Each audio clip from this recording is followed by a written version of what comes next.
तो आज की स्मैकडाउन का एंड हो चुका है और बहुत ही कंट्रोवर्शियल एंड देखने को मिला है हमें स्मैकडाउन में। तो स्मैकडाउन में क्या क्या हुआ अच्छे से एक्सप्लेन करने वाला हूं मैं इस वीडियो में, तो देर किस बात की। मेरा नाम है ऋषभ और जल्दी से स्टार्ट करते हैं वीडियो को।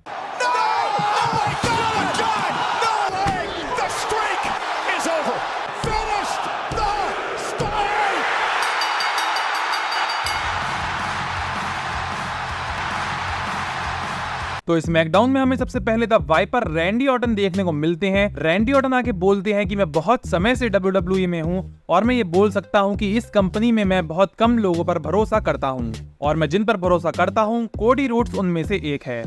मैं कोडी को काफी लंबे समय से जानता हूं, लेकिन मुझे ये नहीं समझ आ रहा है कि कोडी रोड्स ने रोमन रेंज से हाथ क्यों मिलाया है, और मुझे लगता है कि यह आंसर कोडी से बेहतर और कोई नहीं दे सकता। तो कोडी जल्दी से रिंग में आओ। जिसके बाद कोडी रोड्स रिंग में आते हैं और रैंडी ऑर्टन से बोलते हैं कि तू और केविन ओवेंस काफी समय से ब्लड लाइन की प्रॉब्लम में फंसे हो और मुझे लगता है कि कहीं ना कहीं आज तुम ब्लड लाइन की प्रॉब्लम में मेरी वजह से ही हो, और मुझे ऐसा लगता है कि तुम दोनों को ब्लड लाइन को छोड़कर अपनी जर्नी पे ध्यान देना चाहिए और मैं तुम दोनों को एक रेस्ट देना चाहता हूँ। और बात करूं रोमन रेंज की, तो मैं ही नहीं बल्कि सबको ऐसा लगता है कि रोमन रेंज बदल गया है। मैंने रोमन रेंज से बात करी है और मुझे उसमें एक अच्छा इंसान नजर आया है। तभी केविन ओवेंस का थीम सॉन्ग बजता है और केविन ओवेंस स्मैकडाउन में आ जाते हैं, लेकिन केविन ओवेंस कुछ बोल पाते कि सोलो सिकोवा ब्लड लाइन के साथ आ जाते हैं। सोलो सिकोवा उन्हें एक्नॉलेज करने को बोलते हैं और कोडी रोड्स से बोलते हैं कि तूने बिल्कुल सही किया है रोमन रेंज के साथ टीम अप करके, क्योंकि रैंडी ऑर्टन और केविन ओवेंस तुझे कभी भी धोखा दे सकते हैं। ये सुनकर केविन ओवेंस काफी भड़क जाते हैं और बोलते हैं कि एक काम करते हैं, आज के मेन इवेंट में एक टैग टीम मैच रखते हैं, जहां कोडी रोड्स बोलते हैं कि ये एक 6 मैन टैग टीम मैच होगा, लेकिन केविन ओवेंस बोलते हैं कि तेरा ऑलरेडी बैड ब्लड में एक मैच है, इसलिए तू थोड़ा रेस्ट कर, और आज मेन इवेंट में मैं और रैंडी ऑर्टन सोलो और जैक ऑफ फाटू को पेलने वाले हैं।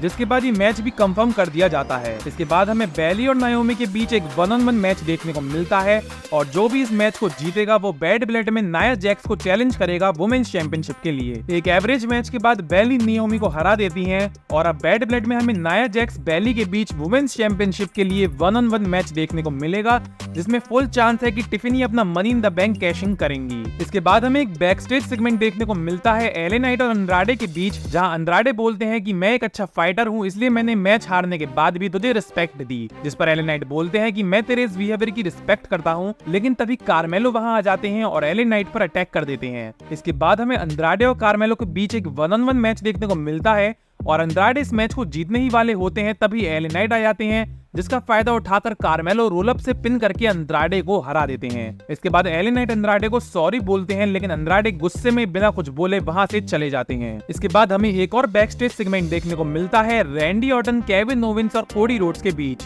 जहां कोडी रोड्स बोलते हैं कि जरूर मैं इस मैच में नहीं हूं, लेकिन अगर ब्लड लाइन अपना कमीनापन दिखाता है तो मैं तुम दोनों की मदद करने जरूर आऊंगा। जिस पर केविन ओवेंस बोलते हैं कि कोडी तू अपने मैच की तैयारी कर, हमारे मैच में इंटरफेयर करने की तुझे बिल्कुल भी जरूरत नहीं है, और केविन ओवेंस गुस्से में वहां से चले जाते हैं। जिसके बाद रैंडी ऑर्टन कोडी से बोलते हैं कि केविन थोड़ा नाराज है, लेकिन अगर ब्लड लाइन माइंड गेम्स खेले तो तू हमारी मदद करने बिल्कुल आ सकता है। इसके बाद हमें पाइपर निविन और मिचेन का एक 1-on-1 मैच देखने को मिलता है, जिसमें चेल्सी ग्रीन के इंटरफेरेंस के बाद भी मिचेन जीत जाती हैं। इसके बाद हमें बैली और नायोमी का एक बैकस्टेज सेगमेंट देखने को मिलता है, जिसमें बैली नायोमी के लिए परेशान होती है, क्योंकि बैली को लग रहा था क्योंकि मैच हारने के बाद नायोमी काफी दुखी होंगी, लेकिन नायोमी बोलती है कि मुझे बिल्कुल भी दुख नहीं है मैच हारने का, क्योंकि तू सच में डिजर्व करती है उस मैच को, मुझे कभी और मौका मिल जाएगा। जिसके बाद टिफिनी आ जाती हैं और टिफिनी नायोमी को डिस्ट्रैक्ट करती हैं, जिसके बाद नायोमी टिफिनी को नेक्स्ट वीक की स्मैकडाउन के लिए चैलेंज कर देती हैं। तो फाइनली सोलो सिकोवा और Jacob Fatu versus Randy Orton और केविन ओवेंस का मैच यानी कि मेन इवेंट का टाइम हो जाता है। सोलो और जैक ऑफ फाटू शुरुआत में रैंडी और केविन पे थोड़े भारी पड़ते हैं, लेकिन फिर रैंडी जैक ऑफ फाटू को 4 से 5 बार अनाउंस टेबल पे फेंक देते हैं और जैक ऑफ फाटू को कंट्रोल में ले लेते हैं। जिसके बाद मैच काफी बढ़िया होता है। मैच के एंड में टामा टोंगा टांगा लुआ इंटरफेयर करने आते हैं, लेकिन तभी कोडी रोड्स भी आ जाते हैं और टामा टोंगा टांगा लुआ पर अटैक कर देते हैं। दूसरी तरफ रिंग में केविन ओवेंस सोलो सिकोवा को स्टनर लगाकर पिन करते हैं, लेकिन जैक ऑफ फाटू कोडी रोड्स को रिंग के अंदर फेंकते हैं, जिससे कोडी रोड्स रेफरी की टांग से टकरा जाते हैं और रेफरी गिर जाता है, जिस वजह से पिन नहीं हो पाता। और तभी मौके का फायदा उठाकर Jacob Fatu Kevin Owens के सुपर किक लगा देते हैं और सोलो सिकोवा इस मैच को पिनफॉल से जीत जाते हैं। जिसके बाद हमें केविन ओवेंस कोडी पर नाराज होते हुए दिखाई देते हैं और कोडी को धक्का भी मार देते हैं, लेकिन रैंडी ऑर्टन समझाकर केविन ओवेंस को शांत करा देते हैं, जिसके बाद केविन और कोडी हाथ मिलाकर गले भी लगते हैं। और इसी के साथ आज की स्मैकडाउन का डी एंड हो जाता है। मुझे ऐसा लगा कि रोमन रेंस हमें देखने को मिलेंगे, लेकिन ऐसा कुछ भी नहीं हुआ और केविन ओवेंस बहुत जल्दी बिट्रे करने वाले हैं कोडी रोड्स को, ये भी सिग्नल दे दिया है WWE ने। तो आपको आज की स्मैकडाउन कैसी लगी हमें कमेंट्स में जरूर बताइएगा, और वीडियो अच्छी लगी हो तो वीडियो को लाइक और चैनल को सब्सक्राइब जरूर कर देना। आप हमें ट्विटर और इंस्टाग्राम पे भी फॉलो कर सकते हैं, जिसकी लिंक डिस्क्रिप्शन में दे रखी है। तो आज की वीडियो में इतना ही। मेरा नाम है ऋषभ और आप देख रहे हैं रेसलिंग ब्रो।